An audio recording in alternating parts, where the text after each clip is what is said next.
Ma rencontre avec l'homme au chapeau, que moi j'appelle l'homme en noir, s'est passée il y a une quinzaine d'années environ. Pour vous situer un petit peu le contexte, ce soir-là, j'étais couchée dans mon lit. Mon lit se trouvait face à une porte-fenêtre. Cette porte-fenêtre donnait sur une terrasse. Cette terrasse donnait sur un jardin privé. Les volets étaient entr'ouverts d'une vingtaine de centimètres, donc la chambre était un petit peu éclairée par la lumière de la rue. Et j'étais tournée dans mon lit sur le côté droit à l'époque. Je me tourne et je me mets sur le dos.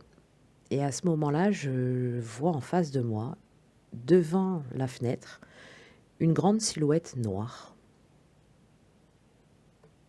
Donc je suis étonnée, mais j'ai pas vraiment peur à ce moment-là. J'ai un petit peu l'habitude de voir des choses, donc petite surprise, mais sans plus. Et surtout, j'essaye de comprendre ce que c'est. Donc je sais que c'est pas un être humain, hein, voilà. Je l'observe, je vois qu'il n'a pas de réaction particulière au fait que je le regarde. J'essaye de distinguer un petit peu, de voir si j'arrive à distinguer un visage, une ombre, quelque chose, comme il y a la lumière de dehors, mais en fait, je vois rien. Il est complètement noir. Je n'arrive à distinguer que les contours de son corps, en fait, de sa silhouette.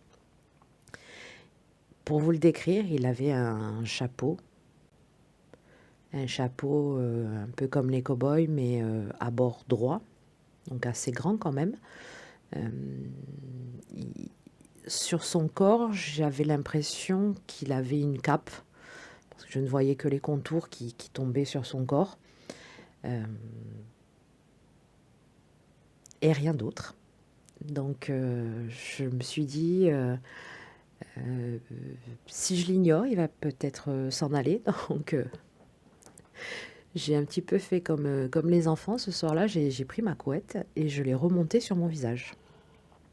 J'ai attendu quelques secondes, j'ai rebaissé la couette et il était toujours là. Et là, je me suis dit, évidemment, c'est quoi ce truc? Euh, je l'ai à nouveau regardé pour essayer de distinguer, pour voir si je distinguais cette fois-ci quelque chose. Et toujours rien, hein, je distinguais, je ne voyais que les contours de son corps. Euh, Rien sur le visage, je ne voyais pas les contours de son visage, ni aucun trait.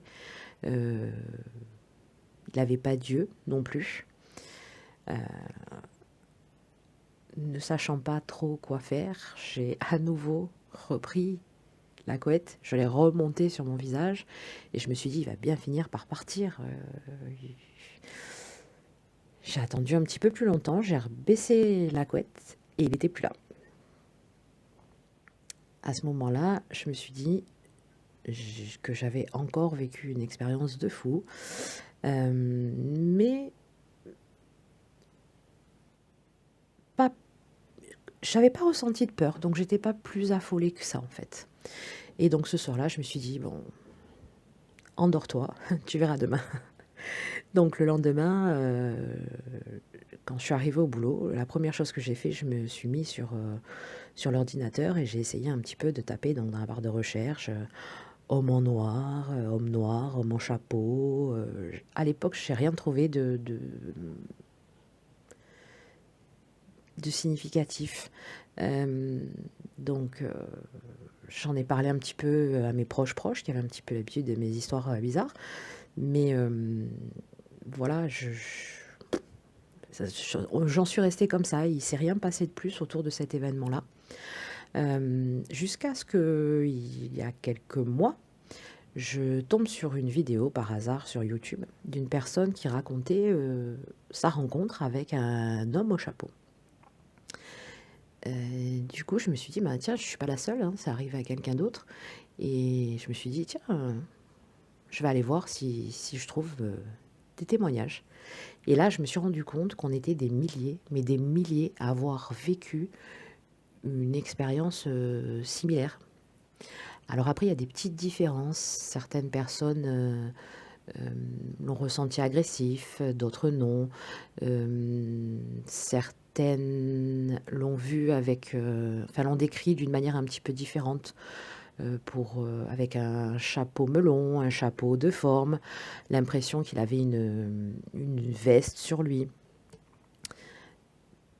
Mais globalement, on est quand même sur le même type de témoignage, hein.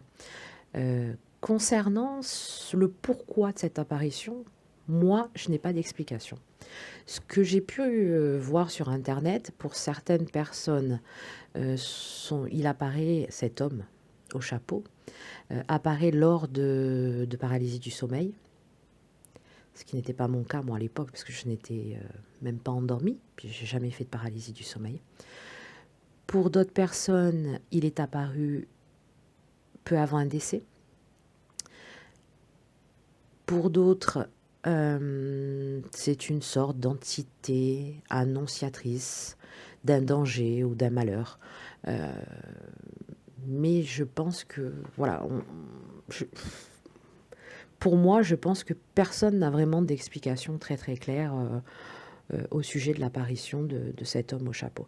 Il y a aussi par contre, j'ai oublié de vous le dire, 2 Américaines, je crois, qui ont écrit un livre sur lui, hem, que je n'ai pas lu, hein. Voilà, pour vous résumer un petit peu, mon expérience, si vous voulez me raconter la vôtre en commentaire, heu, j'en serais ravie.